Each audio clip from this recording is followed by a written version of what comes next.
자, 오늘은 진행하던 에베소서 강의를 잠시 멈추고 특별히 1년에 한 번 맞는 감사 주일이기 때문에 누가 질문을 하더라고요. 이번엔 왜 그 감사 헌금의 사용처인 특정 목적을 얘기 안 하십니까? 예, 얘기 안 한다고 특정 목적이 없는 건 아니에요. 지금 여러 부서에서 이 구제를 위해서 쌀을 사고 또 이웃을 섬기기 위해서 돌아봐야 될 일들을 계속 꾸미고 기획하고 있습니다. 이 일을 위해서 여러분 드린 헌금은 그렇게 약속대로 쓰여질 겁니다. 자, 오늘은 감사주일에 대해서 말씀을 나눌 텐데 하필 본문이 사도행전 27장이에요. 여러분 27장은 잘 아시는 대로 오늘 이 사건은 선상에서 벌어지는 사건이다 보니까 유로굴라 광풍과 맞대어 있어요. 그러니까 왜 하필 감사주일인데 유로굴로 광풍의 이야기를 하는 걸까? 그 의미를 좀 찾아서 우리 27장 전체를 슬쩍슬쩍 한번 스케치하듯 찾아가 보도록 하죠. 1절을 볼까요? 우리가 배를 타고, 여기 우리는 바울의 일행을 얘기하는데 지금 바울의 입장은 가이사 황제 앞에 세워져서 재판을 위해 호송되어 가는 중입니다. 그래서 우리가라는 말은 그런 일행들을 얘기하는 거예요. 배를 타고 이달리아에, 로마를 얘기하겠죠. 이달리아에 가기로 작정되었다. 여러분, 이 작정되었다는 말은 이런 뜻이에요. 이 배를 타는데 죄인들을 호송하는 일행만 타는 게 아니에요.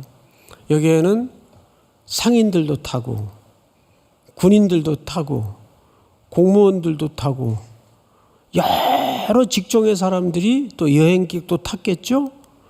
그러다 보니까 이 배의 입항과 출항을 결정하는 일은 바울의 일행의 건만으로 작정이 될 수가 없어요. 그래서 어쨌든 어떤 목적으로 탔던 그 배가 출항하기로 합의에 의해서 결정이 된 겁니다. 이게 뭐 그렇게 중요할까? 중요해요. 왜냐하면 제가 요즘 에스더서를 저녁마다 강의하면서 이런 표현을 여러분들에게 자주 썼었죠. 인생은 능동태가 아니라 수동태다. 수동태다. 왜냐하면 우리가 뭘 도모하고 계획하고 열심히 살아가는 것 같지만 그 배후에는 하나님의 오묘하고 전능하신 경영의 손길이 반드시 있다는 것을 우리가 보는 거죠. 특별히 에스더서를 통해서. 궁금하시면 저녁 예배에 나오세요. 저녁 예배. 어쨌든 여기 작정되었다는 말은 그런 의미입니다. 바울의 의지와 상관없이 이제 출항할 날이 결정이 된 거예요. 자, 그 다음에 볼까요? 바울과 다른 죄수 몇 사람을, 그러니까 죄수들이 바울만 있었던 게 아니었네요. 여러 죄수들이 함께 이제 끌려가는 길인 모양이에요. 아구스도 대의 백부장, 이 아구스도 대라는 말은 황제의 군대라는 뜻이에요. 황제 이름이죠. 황제의 군대, 백부장 율리오라는 사람이 등장을 합니다. 이 사람에게 맡겨져요. 아시아 해변 각처로 가려 하는 아드라무테노 배에 우리가 올라 항해할새 마게도니아의 데살로니가 사람 아리스다고도 함께 하니라. 우선 여기에서 이 배는 작은 배입니다. 그러니까 이 배는 이렇게 수면이 낮은 곳에만 주로 이렇게 운항하는 그런 소규모의 배예요. 근데 이때 누가 같이 올라타냐 하면 여기 아리스다고도 같이 탔다 그랬어요. 아리스다고. 이 사람은 여러분 꼭 기억해 두어야 될 사람인데 굉장히 독특한 사람이에요. 이 사람은 꼭 성경에서 어떤 현장에서 등장하냐면 공통점이 바울이 갇혔을 때, 어려운 일에 처했을 때, 쫓겨다닐 때, 이때 꼭 아리스다고가 등장을 해요. 그러니까 이 사람은 성경 전체의 여러 인물들 중에 의리의 화신입니다. 이 시대의 김보성이죠. 의리의 화신이에요. 근데 이 의리는 어떤 인간적인 신의를 얘기하는 게 아니에요. 같은 목적을 가진 바울에게, 그러니까 소명이 같죠. 바울에게 그런 하나님의 나라의 관점에서 신의를 중요하게 생각한 사람이에요. 그러니까 여러분, 우리 그리스도인들은 의리가 있어야 돼요. 누구에게 의리가 있어야 될까요? 영적으로 예수님에게 의리가 있어야 돼요. 예수님에게 신의를 지켜야 됩니다.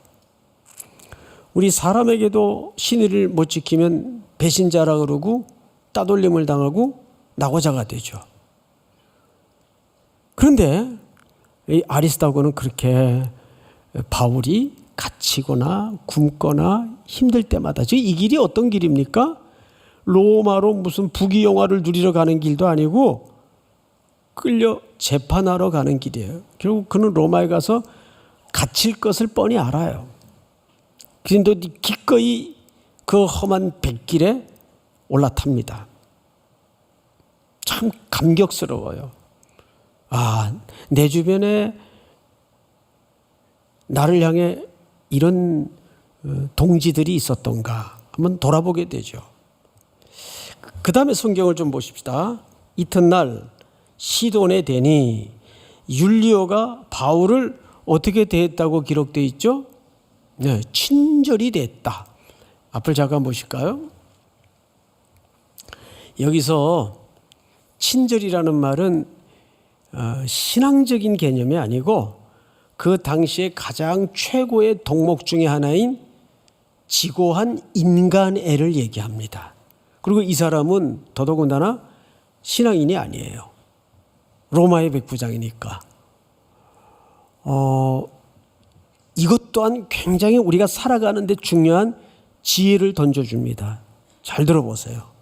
여러분 직장에 나가시거나 학교 캠퍼스에서 학업을 하다 보면 또 개인적으로 비즈니스를 하다 보면 꼭 예수 믿는 사람만 여러분들에게 이롭게 합니까? 아니에요.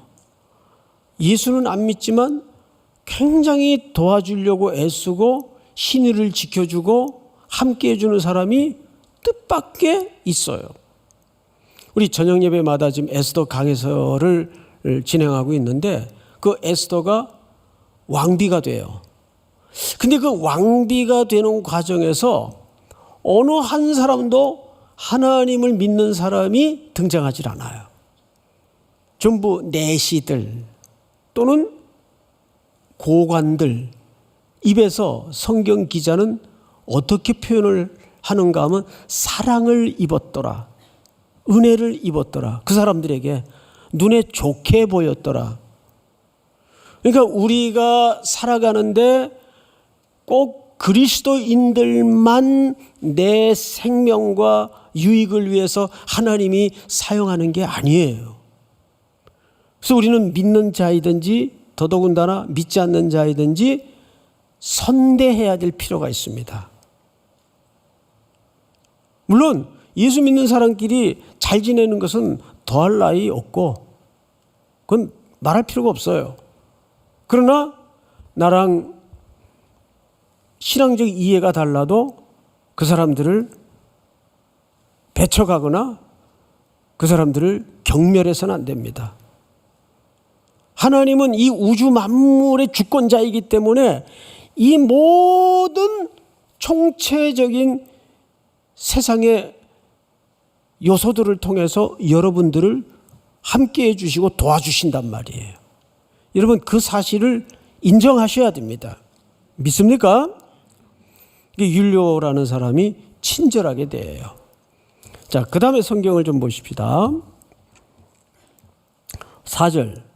또 거기서 우리가 떠나다가 맞바람을 피하여 구부로 해안을 의지하고 항해하여, 이게 이 항해가 지금 어떤 항해인가 하면 배가 작다 보니까 인천에서 출발해 가지고 군산항에 들렀다가 장항에 들렀다가 또 목포에 들렀다가 여수로 내려가서 부산에 가서 드디어 큰 배로 갈아타야 돼요.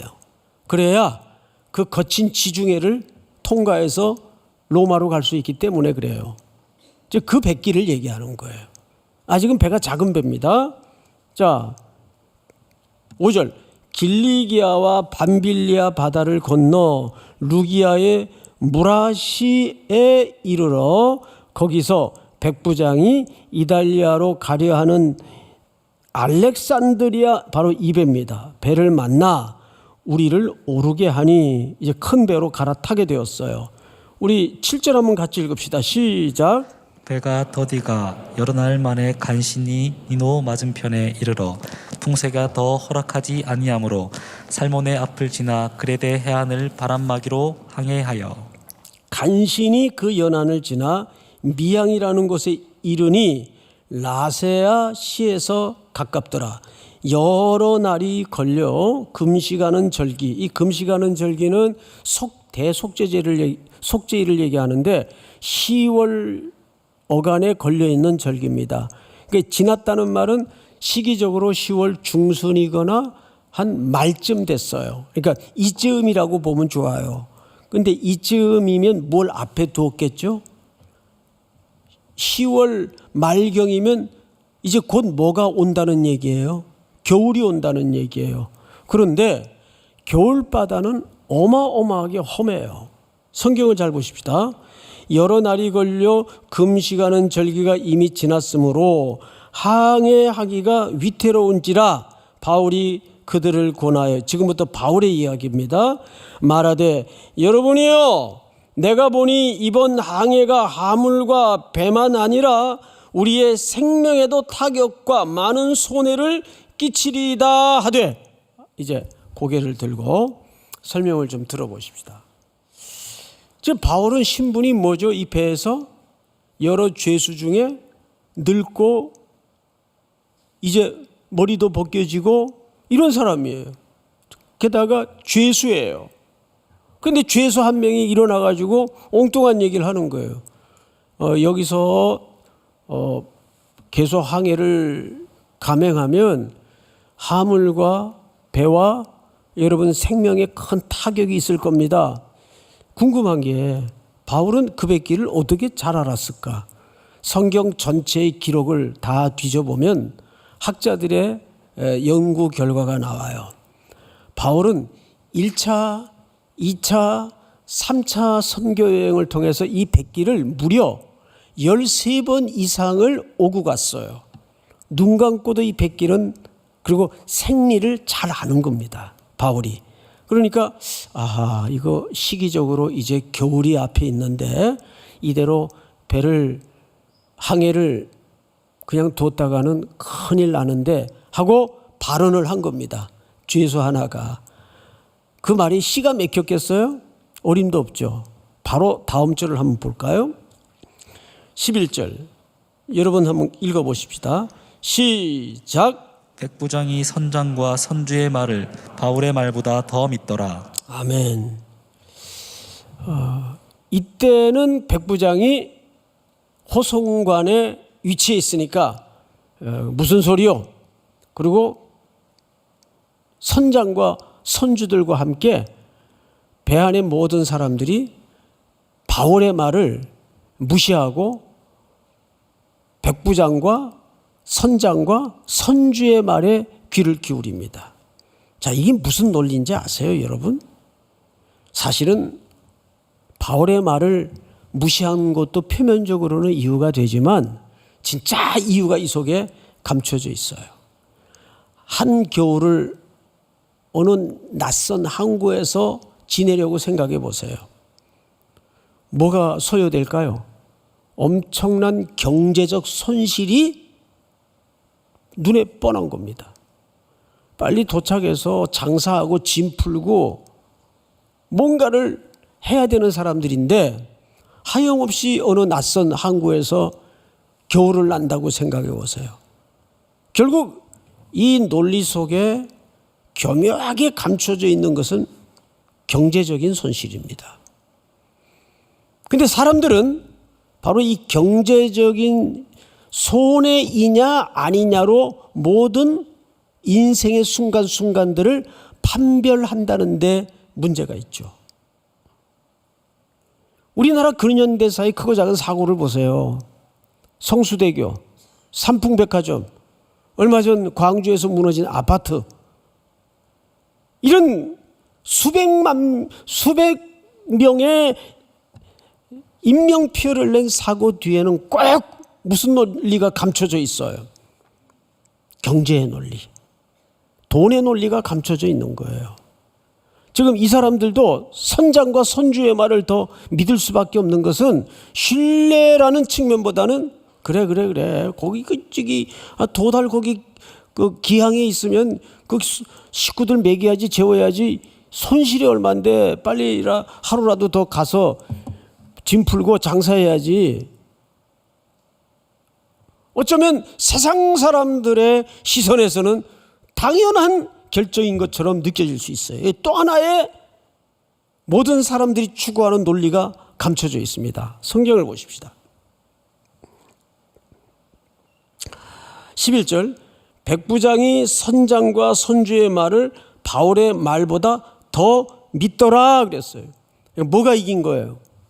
배 안에 갑작스럽게 여론이 형성되고 다수가 이긴 겁니다. 수의 논리가 이긴 겁니다. 정직하게 역사적으로 보면 다수가 늘 옳았나요?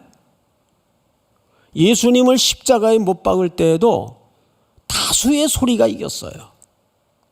바라바를 놓아주고 저 사람을 못 박으소서, 온 청중이 그렇게 예수님을 연호하고 환호하던 무리들이 하루아침에 마음들이 뒤집어져서 저렇게 무기력하게 십자가에 힘없이 죽어가는 저 죄수는 우리를 구원할 메시아일 수가 없어.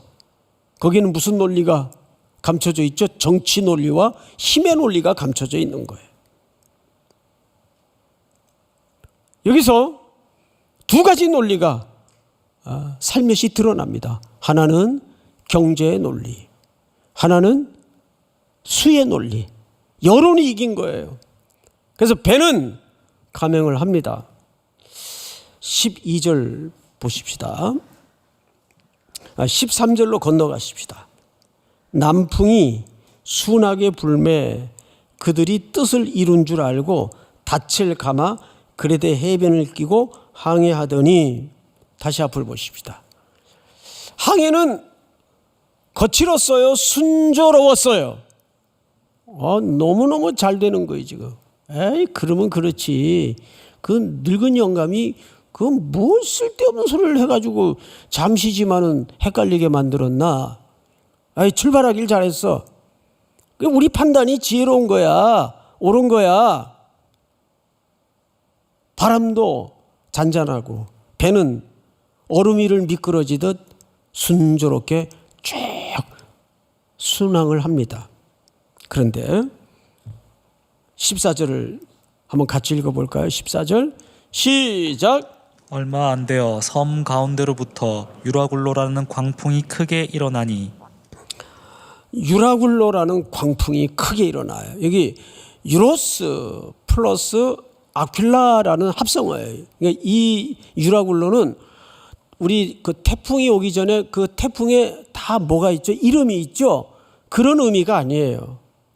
이 유라굴로라는 말은 바람의 방향을 얘기하는 거예요. 유로스, 동쪽, 아퀴라, 이 말은 아퀴로스, 이 말은 북동쪽. 그러니까 뱃사람들만이 서로 이해할 수 있는 바다 생리의 은어예요. 그러니까 새바람 들어온다 이렇듯이 다시 말하면 유로굴로라는 광풍은 바람의 방향을 얘기하는 거예요. 근데 이 북동쪽에서 불어오는 바람이 가장 거친 바람이에요. 어떻게 표현을 했는가 하면 광풍이라 그랬어요. 광풍은 태풍 이상의 세력입니다. 우리나라 역대 미친 태풍이 하나 있었어요. 혹시 여러분 이게 워낙 오래된 태풍인데 사하라 태풍이라고 들어보셨나요? 그 찾아보면 검색해 보면 그 규모가 얼마나 어마어마했던지 많은 집들이 부서지고 어마어마한 피해를 입었어요. 많은 사람들이 죽었어요. 그때. 그런 유라굴로 광풍이 이제 배를 때린 겁니다. 어떻게 됐을까요? 이때부터 그 배 안에 탔던 사람들의 행동 거지를 우리가 유심히 볼 필요가 있어요. 어쩌면 이런 폭풍은 여러분들에게도 매일매일 들려지고 부닥쳐지는 인생의 시련들이고 험한 시간들일 겁니다. 자, 성경을 보십시다. 15절. 배가 밀려 바람을 맞추어 갈 수가 없어 가는 대로 어떻게 하다가 쫓겨가다가 또 나와요. 16절을 보세요. 가우다라 하는 작은 섬 아래로 지나 간신히 고루를 잡아 끌어올리고 줄을 가지고 선체를 둘러감고 스르디스, 이 모래톱을 얘기하는 거예요. 걸릴까 두려워하여 연장을 내리고 그냥 쫓겨가더니 가는 대로 쫓겨가다가 그냥 쫓겨가더니 27절. 19일째 되는 날 밤에 우리가 아드리아 바다에서 이리저리 쫓겨가다가 모두 쫓겨가다가 몇 번 등장합니까? 3번 기록이 돼요. 그냥 쫓겨가다가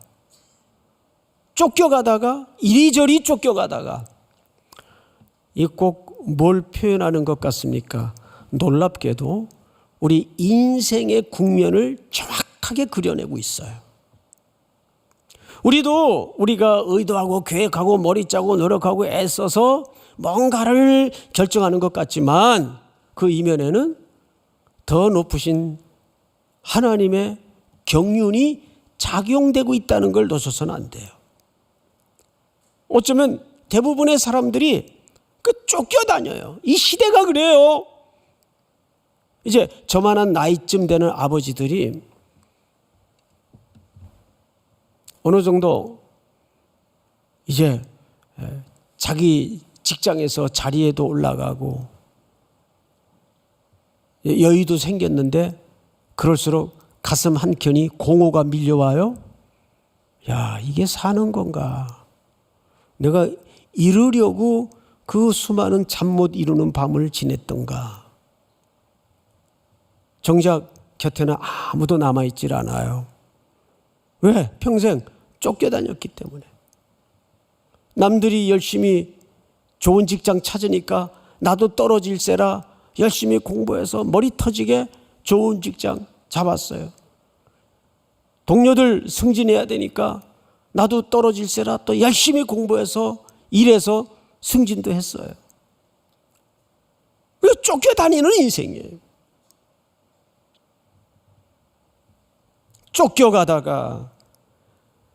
쫓겨가더니 이리저리 쫓겨가다가 이것이 배 안에 탄 276명의 지금 처절한 상황이에요. 어쩌면 그렇게도 우리 인생의 본질을 잘 설명했는지 알 수가 없어요. 그 다음 절 볼까요? 18절. 우리가 풍랑으로 심히 애쓰다가 이튿날 사공들이 짐을 바다에 버려요. 주여, 여러분 보세요. 이들이 무리하게 출항을 했던 이유가 뭐예요? 돈 아끼려고 그랬어요. 경제의 논리를 따라서, 수의 논리를 따라서. 그렇죠? 그런데 이제는 목숨 앞에 게 중요하지 않아요. 다 버립니다. 여기서 엄청난 아이러니가 일어나요. 그렇게 붙들고 놓지 못하고 목숨보다 더 중요하게 돈 하며 살았는데 정작 죽게 되자 이게 무슨 이유가 있나? 무슨 소용이 있나? 전부 바다에 던져버립니다. 스스로. 그것도 얼마나 기맥힌 아이러니입니까? 성경을 다시 보세요. 사흘째 되는 날에 배의 기구를 그들의 손에서 내버리니라. 여러 날 동안은 해도 별도 보이지 아니하고 큰 풍랑이 그대로 있음에 구원의 여망마저 없어졌더라. 여러분 다시 앞을 보세요. 해도 별도 보이지 않았다는 말이 무슨 뜻인지 아세요? 이제는 방향조차 잃어버렸다는 거예요. 우리가 이렇게 쫓기다 보면 여긴 어디? 나는 누구지? 이게 방향을 잃은 인생들의 자조적 질문이에요.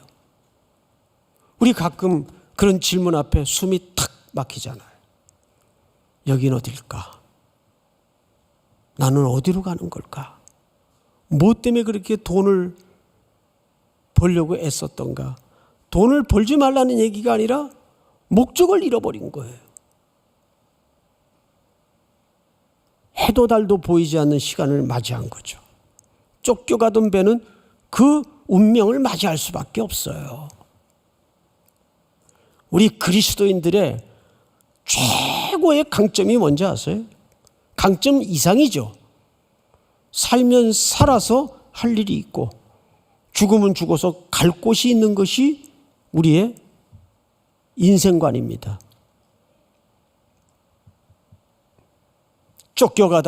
쫓겨가더니 이리저리 쫓겨가더니 이제는 해도 달도 별도 보이지 않아요. 그 말은 방향을 잃어버린 거예요. 그리고 이제 이들은 다 놔버렸어요.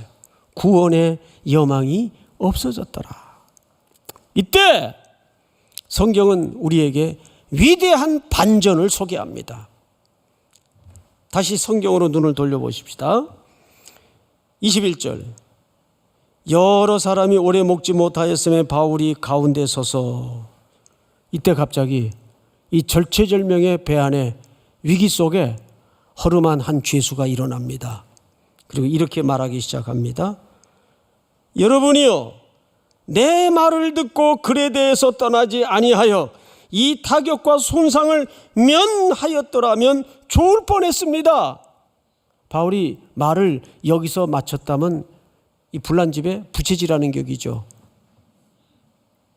그런데 여기 위대한 반전이 뭐냐 하면 놀라운 얘기를 해요.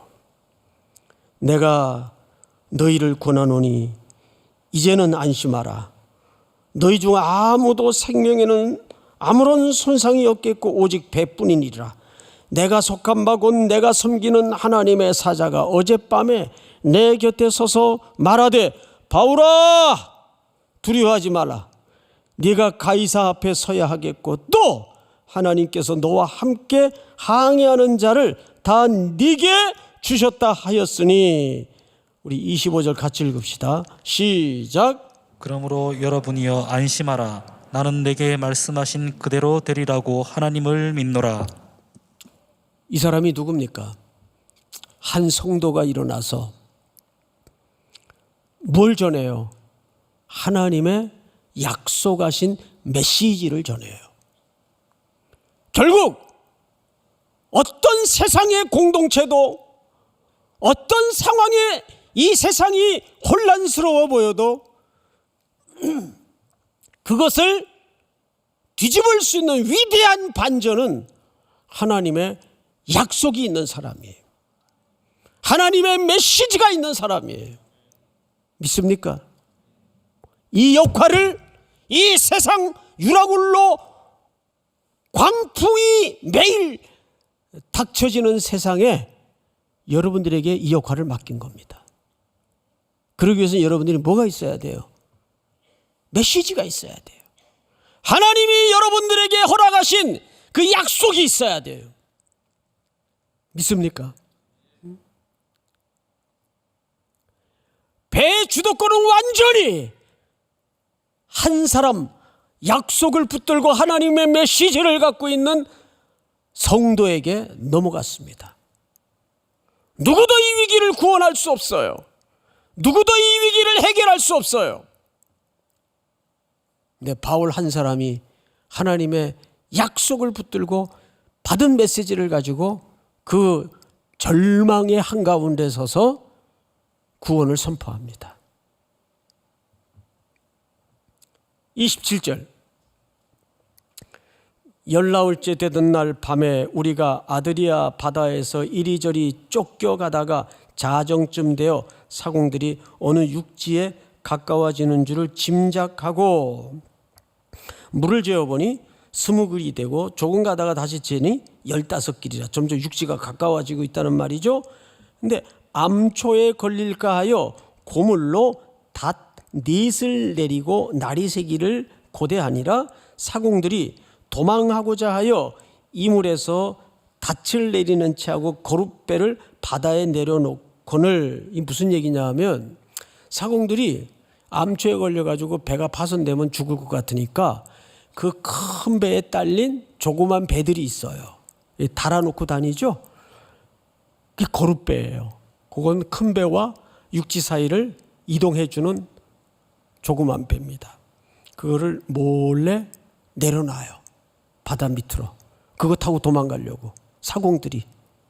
이 배는 군함이 아니에요. 알렉산드리아호는 군함이 아니고 로마 정부에 차출된 동원된 계약이 이루어진 배입니다. 자, 성경을 다시 보십시다. 32절, 이에 군인들이 거룻줄을 끊어 떼어버리니라. 무슨 얘기냐면 바울이 31절, 바울이 백부장과 군인들에게 이르되 이 사람들이 배에 있지 아니하면 너희가 구원을 얻지 못하리라 하니. 이 바울이 말렸어요. 당신들 이 배에 있어야 구원을 얻습니다. 그렇게 하지 마십시오. 그러자 아예 그 거룻배를 매달아 놓은 줄을 끊어버려요. 이 무슨 얘기죠? 배 안에 외에는 방법이 없도록 만드는 겁니다. 그러니까 차선책을 끊어버리는 거예요. 여러분, 기독 청년들은 예수만이 방법이고 길이어야지, 이렇게 안 되면, 기도가 안 되면 차선책을 두고 사는 사람들이 되어서는 안 돼요. 내 인생의 사전에 차선책은 없더라. 여러분 믿으십니까? 예? 오늘 다 카톡 프로필을 바꾸세요. 차선책은 없다. 오직 예수만이 방법이다. 그 거룻배를 다 끊어버려요. 성경을 다시 보십시다. 32절, 이에 군인들이 거룻줄을 끊어 떼어버리니라. 날이 새어 가매 바울이 여러 사람에게 음식 먹기를 권하여 이르되 너희가 기다리고 기다리며 먹지 못하고 줄인 지가 오늘까지 열나흘이에요. 2주 동안 굶었다는 얘기예요. 자, 그러면 앞을 보세요. 지금 배 안의 풍경이 살벌했겠어요? 평온했겠어요? 살벌한 거죠. 거의 폭동이 일어나기 직전이었을 거예요. 배는 고프죠. 그치지 않는 파도에 밑에 뭐까지 다 올라온다 그러죠? 똥물까지 다 올라왔을 거예요.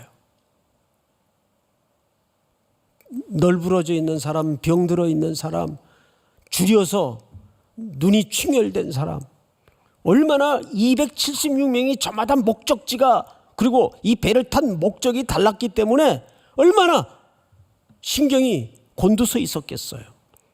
어느 놈 한번 건드리기만 해봐라. 뭔가 이게 터질 듯한 위기 속에 이제 드디어 이 배 안에 모든 주도권을 허락받은 사도 바울이 이런 얘기를 합니다. 34절, 음식 먹기를 권하니 이것이 너희의 구원을 위하는 것이요 너희 중 머리카락 하나도 잃을 자가 없으리라고 떡을 가져다가 모든 사람 앞에서 하나님께 뭐하고, 앞을 보세요, 축사하고 떼어 나눠주기 시작합니다. 이거 어디서 많이 보던 그림이죠. 오늘 감사주의를 맞아서 유라굴로 광풍의 이야기를 연결한 이유가 바로 여기 있어요. 배 안의 사람들은 지금 희망이 없어요. 어떤 구원의 방법이 없습니다. 그런데 바울이 떡을 가지고 하나님을 향하여 뭐 했다고요? 축사. 이것이 여러분 바로 성찬식의 원형이에요. 누가복음 9장을 한번 띄워보십시다. 여러분 한번 같이 읽어보세요. 시작. 예수께서 떡 5개와 물고기 2마리를 가지사 하늘을 우러러 축사하시고 떼어 제자들에게 주어 무리에게 나누어 주게 하시니. 이 말은 9장은 빈들에 해는 떨어지고 길은 멀고 아무것도 먹을 게 없어요. 수많은 사람들이. 그러자 어린아이 하나가 도시락을 내놓자 예수님이 그걸로 떼어 나누어 주기 시작합니다. 근데 본문을 잘 보세요. 2마리를 가지사 하늘을 우러러 축사하시고, 이 축사라는 말이 유카리스테오, 이게 무슨 말과 동의어인가 하면 감사라는 말과 동의어예요.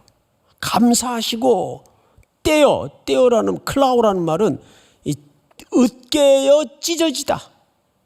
으깨어 찢어지다. 예수님의 죽음과 생명 대신 살을 얘기하는 거예요. 그리고 그걸 누구에게 줬어요? 제자들에게 줬어요. 제자들에게. 제자들은 오늘날 뭐의 공동체입니까? 교회 공동체예요. 원형이에요. 그리고 예수님이 너희가 먹을 것을 주어라. 그래서 교회는 그런 차원에서 어느 곳에 서든지 그런 허기지고 굶주려 있는 내 이웃들을 향해서 뭐 해야 될까요? 항상 먹여야 돼요. 이번 여러분들이 드린 헌금은 그렇게 이웃들을 먹이는데 소용될 거예요. 왜 그것이 중요한지 아세요? 여러분, 이 현장, 누가복음 9장의 현장은 성찬식의 현장이 아니에요. 그냥 굶주린 자들을 예수님이 들판에서 환대하기 위한 현장이었어요. 근데 나중에 예수님 십자가 지기 전 하루 전에 24장을 넘겨보면 이렇게 바뀝니다. 그들과 함께 음식 잡수실 때에 떡을 가지사 축사하시고 떼어 그들에게 주시니, 예수님이 친히 제정하신 딱 유일한 하나의 제도가 성찬제도입니다. 그러니까 이 성찬제도가 왜 중요하냐면, 지난주는 우리가 부득이 지금 코로나 형편상 온라인으로밖에는 진행을 못했지만 왜 중요하냐면, 이 성찬은 우리 일상에서 매일 여러분들의 삶의 현장에서 일어나야 돼요. 어려운 사람들, 공고한 이웃들을 향해서 떡을 함께 떼는 나눔이, 그 허락하신 감사를 나누는 일들이 여러분 삶의 현장에서 일어나야 돼요. 그게 바로 성찬입니다. 예수님은 굶주렸던 그 백성들을 먹이는데 나중에 그 퍼포먼스가 뭐의 기초가 되었어요? 예수님이 그래서 이 땅에 우리를 먹이러 오셨고 자기 살을 찢어주어 살리러 오셨다는 성찬의 의미로 확정됩니다. 그런데 그 성찬이 지금 어디에서 벌어지고 있어요? 절망에 빠진 배 안에 276명의 공동체 사람들 한복판에서 하나님의 메시지를 갖고 하나님의 약속을 붙들었던 사도 바울이 그 퍼포먼스를 하고 있어요.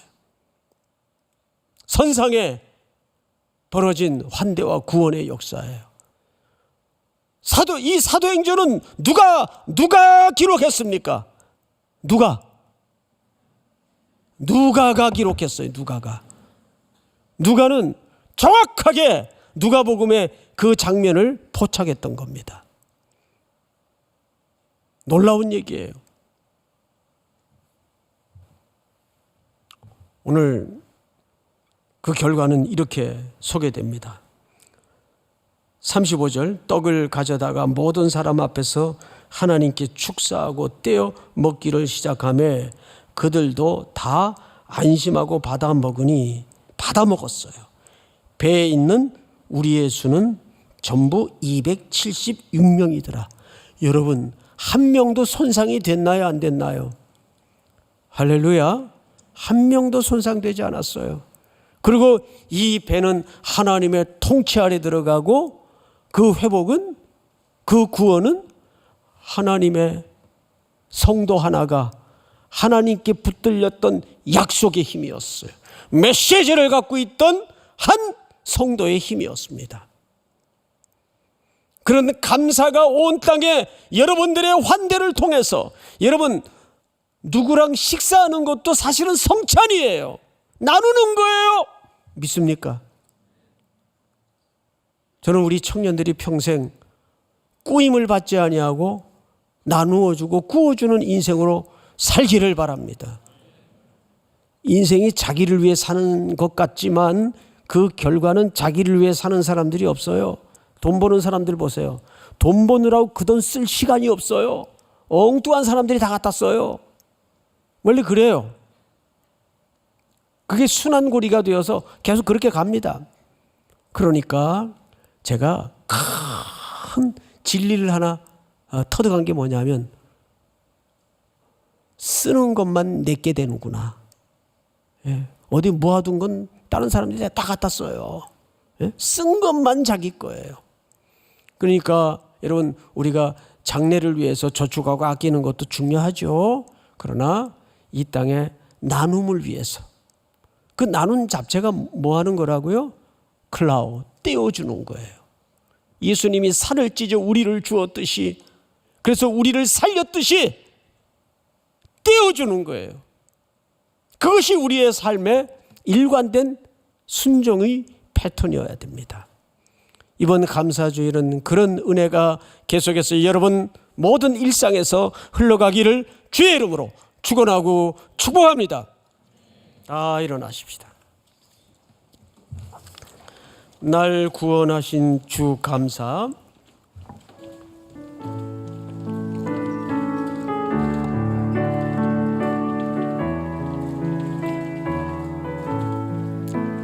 날 구원하신 주 감사, 모든 것 주신 감사, 지난 추억이 내 감사, 주 내 곁에 계시네. 향기로운 봄철의 감사, 외로운 가을 날 감사, 사라진 눈물도 감사, 나의 영혼 평안에 응답하신 기도 감사, 거절하신 것 감사, 헤쳐나온 풍랑 감사, 모든 것 채우시네. 아픔과 기쁨도 감사, 절망 중에로 감사, 증량 못할 은혜 감사, 크신 사랑 감사해. 길가에 참 믿고 감사, 장미하시도 감사,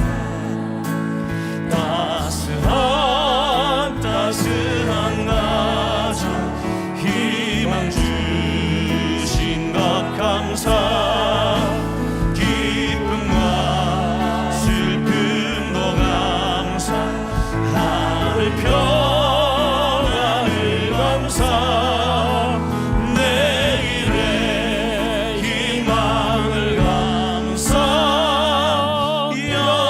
영원토록 감사해. 하나님 아버지, 참 감사합니다. 지난 한 해를 돌아보면